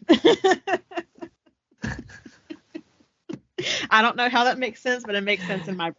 No, it does. It makes complete sense. It's like, but it's kind of like the time I told you that I both love and hate this book simultaneously, and you were like, how? And I was like, I just can, okay? And what I'm currently reading is Red Rising by Pierce Brown. Ooh, I this thought is for some reason you read that already. This is a sci-fi fantasy. Which I say sci-fi. There's a few sci-fi elements, but I mean, it could very well take place on Earth. So if you're not a big sci-fi fan, I think you would still enjoy this. I don't even know how to describe it, but I will probably finish it tomorrow. Like, I do not have much left. It is a series. However, I don't know if I will finish the series. Depends on how this book ends. Because so far, like, I know it's the first book in the series, so I know there's a lot of world building and stuff like that, but it's just kind of boring through those parts, so I'm just kind of skimming over those, and I'm just like, okay, let's move on with the plot. But also, the first, 75 pages, I was fully invested because I thought the plot was going somewhere, and then it took a hard right turn. I did not expect what happened, and I almost threw the book across the room. And now I got to see how Darrow gets out of this stuff that he. I have thrown a couple of books before. So. My husband physically threw a copy of one of the Game of Thrones books. I want to say book 2 or 3. Like, he physically threw it and picked it up, put it on the shelf, and said, "Not right now." I feel that. For anyone that's read them, you probably know at what point he did that. I mean, there's a lot of things that happen in those books, but it seems universal that most people are like, "Yeah, I threw it at this point." It's when he threw it too. And then a few of my acquisitions. So our public library had their book sale. I know, I was jealous. I don't get those anymore. So I went and rated the hardcovers.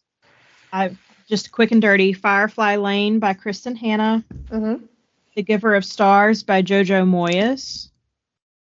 Bird Box by Josh Malerman. Yes, the one that the Netflix movie is based off of. I've never read it. I haven't either, but I'm excited.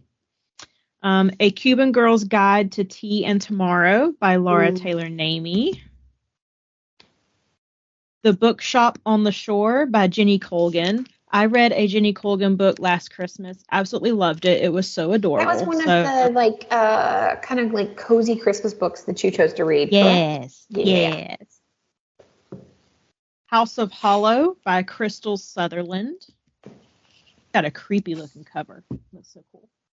And then The Upside of Falling Down by Rebekah Crane. So those were all my library book sale acquisitions.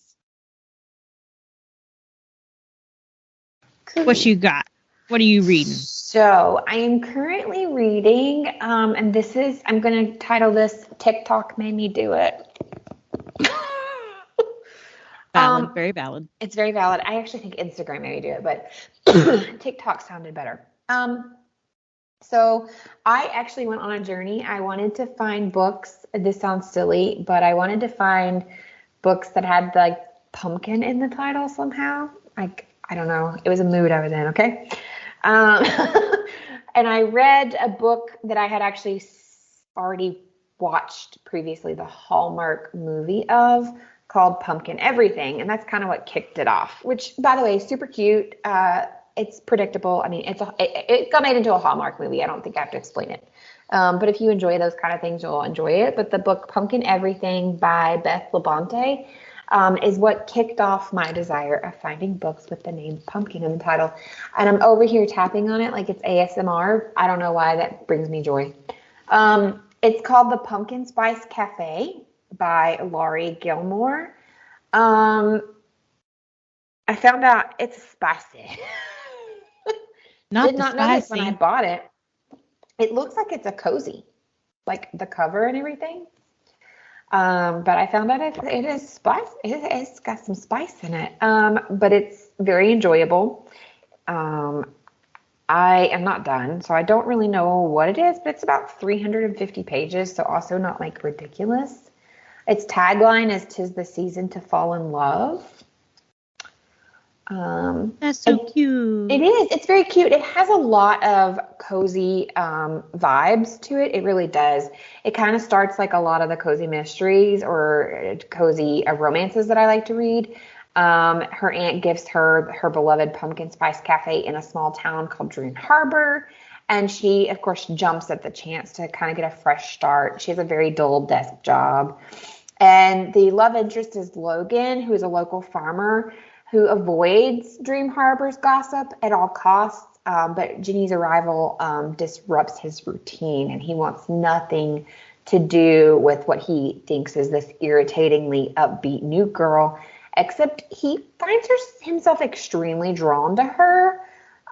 So it's like grumpy sunshine trope as well, because she's like happy-go-lucky and he's like this very grumpy but obviously absolutely gorgeous.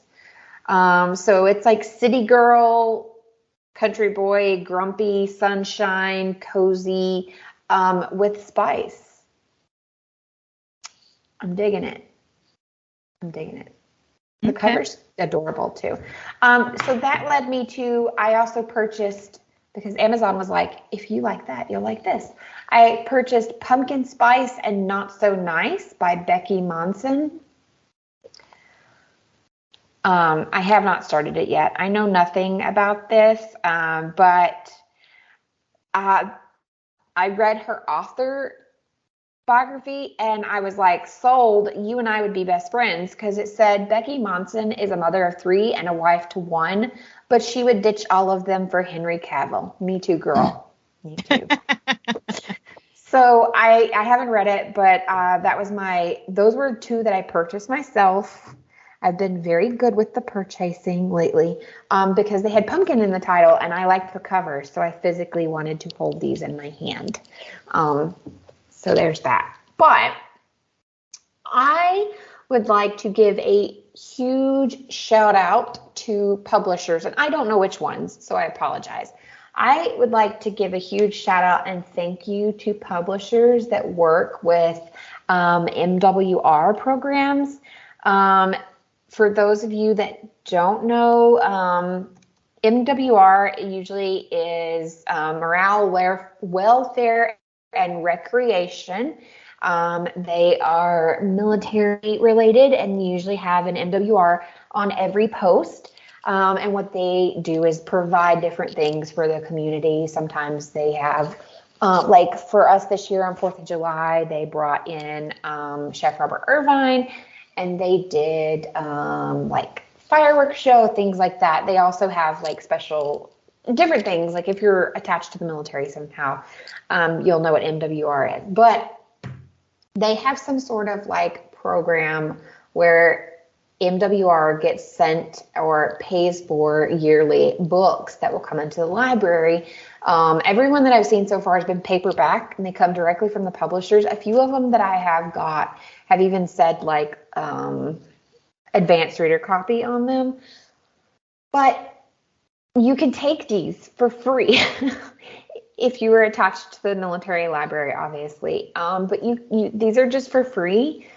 And I have gone off and on over the last month to return books because obviously driving 4.5 hours to check out books and stuff is not going to be an option for me anymore. So as I'm returning, I always check the shelf. And the titles that I have been able to like add to my collection because of such an amazing, like, don't know what the word I'm trying to say, but like, words are hard, but like such an amazing thing that they're doing together. Like they're working together to provide these to the military members and their spouses and their children. So if you have an attachment to a military library, I highly suggest going and asking if they have a shelf for free books. I don't know if this is just an overseas thing or not, so I would definitely ask. But I was able to get 14 different books. My library doesn't have a limit on how many you can take at one time. I was only taking like 2 or 3 at a time. So this has been a collection that I got over the last month and a half, I'd say. So I'm sorry, Bianca, but I'm about to give you 14 different books. Can you just pick like 3? Oh, God. But they're all so good. I was like so excited because our book list is already like 20 deep. Okay. I'll give you 5 this time, and then I'll give you 5 next time. Okay. So what really amazed me is I got Happy Place by Emily Henry. NightBirds by Kate J. Armstrong. Once Upon a Broken Heart by Stephanie Garber. V.E. Schwab's Gallant. And you get one more. I got The Girl Serpent's Thorn by, don't even ask me how to say her name, Melissa. Yeah, sorry, Melissa. We'll make sure your name is spelled correctly in the show notes. But Bashardost, I hope. But these are all like new books. Yeah. Like. Yeah, Once Upon a Broken Heart comes out next week, actually. Like, that's not out yet? Isn't that the one that comes out next week? No. This is the one that I had bought another book in the series, and you were like, don't read that yet. Curse for True Love is the one that comes out next week. Okay. But this one, yeah. So they're all paperback, and what makes it even better is most of these are my favorites. They're floppy. Yay! But yes, so huge shout out. If you are a person that has access to those libraries, I highly recommend checking with your library and seeing, because like I said, those are all like brand, like I almost bought Happy Place and it was on the shelf for like 17 books, $17 or something. I don't know. It's fairly new. Yeah, Happy Place came out this summer. Yeah. I'm still on the wait list on Libby for it. Yeah. And then like, I know Galliant's been out for a little bit, but it's also a new, they're all like books that I love Galliant. That was one of my favorite reads last year. I thought you did, but it's all books that if I went and purchased, they came out in like 2022 or 2023 and they would cost me full price. Yeah. I was very, very excited. The NightBirds I actually had almost just bought, and then I was like, you're moving, stop. And then I got it for free. Very, very, yeah. So thank you. And if you are able to go check out that program, because I finally asked, the shelf has been there forever, like since we've got here. You know, we were at that base in Germany for 2 years. And I finally asked the other day, because my friend is one of the librarians. I was like, hey, Maddie, like, how does this work? Like, because I know this is not the shelf where, like, we can bring in books and share with it. Because there is another shelf, like, where you can take your books in. And you just put them on the shelf, and people are free to take them. And she was like, oh, so it's like the publishers work with MWR. And she's like, to be honest, I don't know if MWR pays for them, or if it's just that you have to be attached to an MWR to receive these books from a publisher. But she said they just come in like boxes by the dozens, and we put so many out on the shelf at a time, and we go from there. So, yeah. Thank you. Thank you to the publishers and MWR. Yeah, that's fantastic. If you want, you can follow me on Instagram. I am at Stylin' Freak there. Also follow our podcast. We are Bells with Books Pod on Instagram. You can also find me on TikTok. I'm at Stylin' Freak on TikTok. And follow our podcast on the TikTok. We are Bells W Books Pod on TikTok. TikTok screwed me. I don't know why it forwarded it. I did not do this. And thank you to all the new followers. I've noticed like every time I log into TikTok, we have like another new follower and another new follower. Yeah, welcome new followers. Yeah, welcome new followers. I am in the midst of coming up with, we had a giveaway on Instagram. So pay attention to our TikTok. We are going to have some sort of smaller giveaway soon as well, just to kind of like get more people coming to the TikTok. Pretty much. On Instagram and TikTok, which is where I am comfortable with people following me. You can find me under @MomsAndNerd. I do share some book content, and you do as well on your TikTok, don't you? Yeah. I watch your stuff, and I don't remember. And then we're trying to jointly, when we can remember, share book content on our Bells with Books podcast. But we really appreciate you being here, always listening to our opinions, and coming back. Anything else you want to share with the lovely people? Have fun this spooky season. That's what I want to say. Yes, have fun, stay safe, and always keep reading.